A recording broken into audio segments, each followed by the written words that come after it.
we've created a new directorate inside DFT. So I'm specifically on prime ministerial instructions, not a modal minister. I'm not a road or a rail or an aviation or a shipping minister, which in itself is a big change for DFT. My focus is on the 3 Ds: tackling disconnection, decarbonisation, and digitalisation. And you, better than anyone, will know exactly why those 3 Ds go together. And we've got to try and get out of the silos and plan for places and plan for an integrated approach to modern transport. So it's disconnection also between agencies and between organisations on the transport network, which has to work as one system for the poor passenger, the poor commuter, the poor person who just wants to get from A to B. Decarbonisation, we'll talk a bit more about, but that is urgent, obviously. But I'm also making sure that, as well as asking each of our modes, what is your vision, your strategy, your plan to get to net zero? I'm going to take a place-based approach as well and ask, what are the 10 worst road junctions for carbon emissions? What are the 10 worst places? What are the 10 worst airports? What are the 10 worst ports? And start to lean in on some place-based approaches to make sure that all the agencies are working together. And digitalisation, to me, is the oil of all of this. It's about, yes, strategic industrial leadership in transformatics, in the application of big data and open data to building a modern mobility economy. We've got huge assets in this economy that we're not properly using. But it's also about putting the power in the hands of the passenger. And I'm working at the moment on a series of ideas for how we could harness the extraordinary power of digitalisation to make it easier for people to choose a green route to work, to begin to start to do place-based accounting on carbon emissions and start to build an intelligent digital economy so that we can start to nudge and reward the right behaviours and reward those, whether they be council leaders or businesses or councils or households, who start to make the decisions that will drive the pace of change that we need. So for all of those reasons, I don't think I could be anywhere better than here today, because at the heart of it is a vision of a decentralised, empowered energy economy that allows us to build that electrical vehicle revolution. But I don't want you to think this is just some ethereal strategy.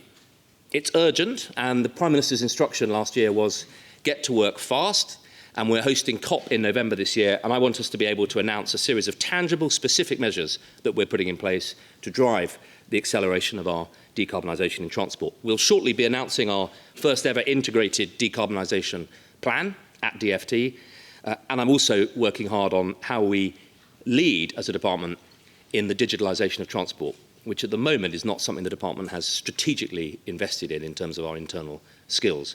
I don't want to reproduce and create some vast digital department. I want to make sure we're harnessing the leadership of the digital economy to help support transport. So it's urgent. It's urgent partly because of the pace of climate change and I think the pace of popular public opinion. I think one of the ways that we make this post-Brexit moment a moment of healing is to lean in and tackle the things that those people who were worried Brexit would be a distraction from, that we're going to make it a catalyst for tackling as part of our programme of national renewal. So climate change, you only have to look at Australia to know how serious that is, and you only have to look at public attitude surveys to see how quickly public opinion is shifting. It's clear to me that the public want us to grip this, they want us to grip it coherently, they want us to help them. People are prepared to make sacrifices, but they need to know that their sacrifices will count towards some bigger global and national goal. But it's also about the pace of technology in transport. And at the heart of this strategy, we're trying to do 2 things. One, make the UK a leader in the development, research, in the uptake, the testing, the assessment, the digital measuring of innovations in transport and their ability to help decarbonise and reduce congestion and create that modern mobility economy.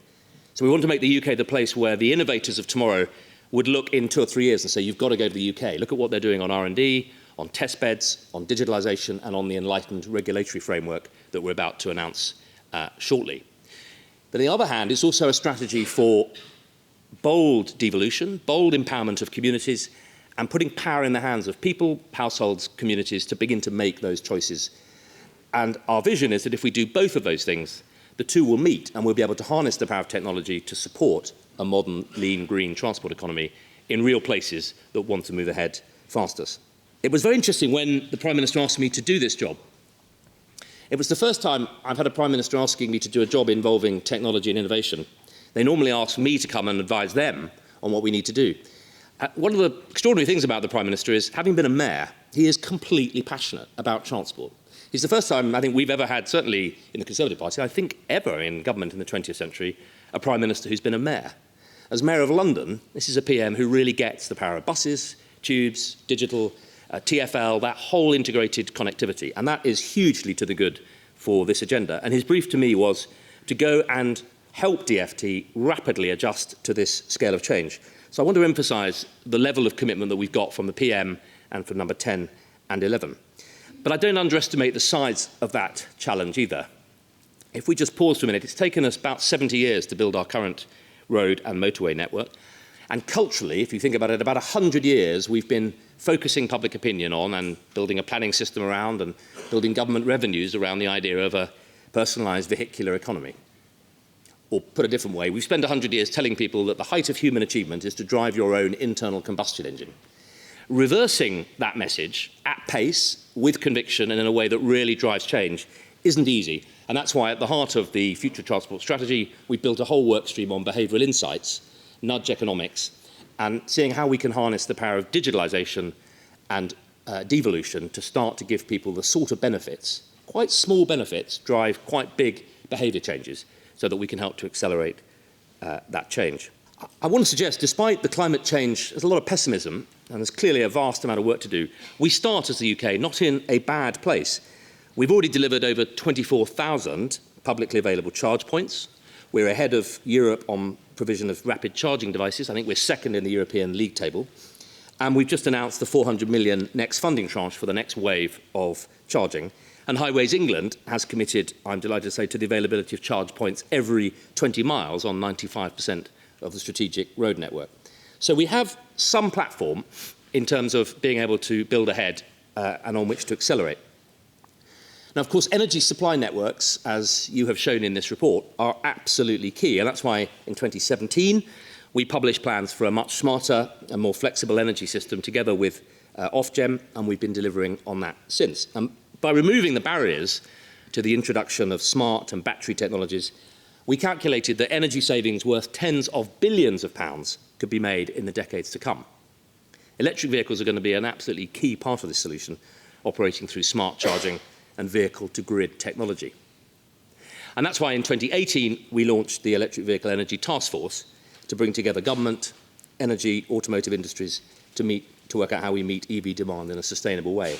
One of the reasons I wanted to come today is to see what we now need to do next, and whether and what sort of council, forum, partnership body we need to set up to take forward your recommendations. The clear objective of all of this has been to put the user at the heart of the system. And that's why I'm really delighted and grateful for the level of collaboration we've seen.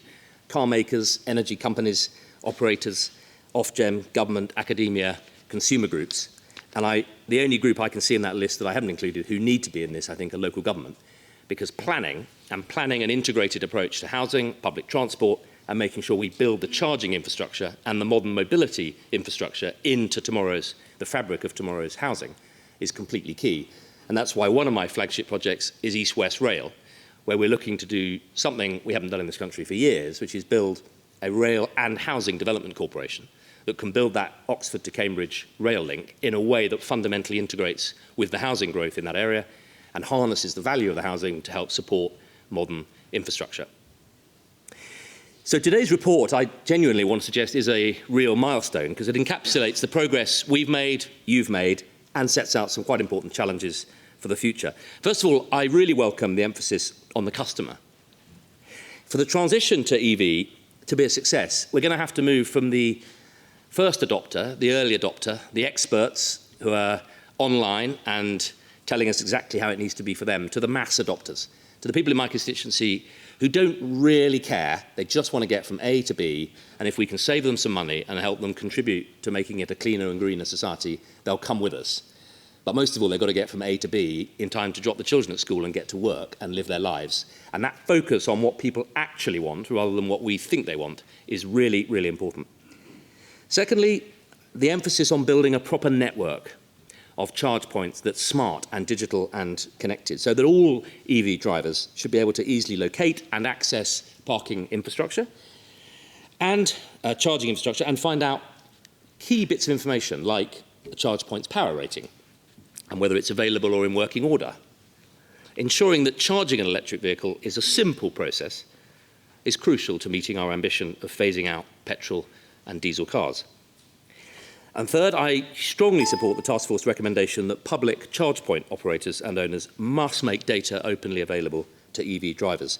And that's why I've asked OLEV, the Office for Low Emission Vehicles, to work closely with industry to test options. We will not build an integrated smart energy economy if we're keeping data in silos. I hugely welcome the focus on smart charging infrastructure. That's why we recently consulted on proposals for smart vehicle charge point regulations. And we are actively working with BEIS and my fellow minister at BEIS to look at smart energy, smart metering, data and consumer engagement and protections. And lastly, we're working on technical requirements for smart charge points with the BSI, and this includes standards for smart charge points, interoperability and cyber security. We have to build a network that people can wave their phone at and be happy that their data is secure and being used properly. And I say that having been the first Minister for Digital Health. Get this wrong and we'll drive consumers away. Get it right and they'll come with us on the journey. We have to make sure we've got it right before we ask consumers to trust us. Our aim for smart charging is to maximise the use of these technologies to benefit both consumers and the electricity system and the automotive industry in supporting the transition to EVs. And it goes without saying, we welcome further suggestions from this group to help us achieve that. Because it isn't just the job of government, as you've recognised. This is going to require fundamental levels of collaboration, particularly on issues like roaming, to make it easier for drivers to pay to charge their cars and improve that charging experience, making sure that complaints are properly handled, and ensuring that consumers receive proper, accurate advice at point of sale. So there are huge challenges ahead, most of which you've covered, I think, in your report, and I look forward to working with you on it. It sets out some really clear actions, and I look forward to picking up with you how we sit down and put them into practice together. I wanted to close by just asking, what really should we be aiming for? 2050 seems a long way away. It isn't, actually. It's 30 years. When I was 20, 30 years seemed a very long time. Now I'm 52. 30 years seems like the click of a finger. And if we think in terms of the pace at which government usually works, think the pace at which departments in Whitehall normally work, it is immediately clear that to make this work, we're going to have to decentralise, and we're going to have to incentivise, and we're going to have to go with the grain of customers, passengers, users, drivers, and incentivise local authorities and those who are responsible for building our environment to make sure that they get this right. But I want to suggest some targets on the road to 2050 that we might hold in mind. By 2024, that's 4 years. I don't know about you, when I hear 2024, it seems like 20 years away.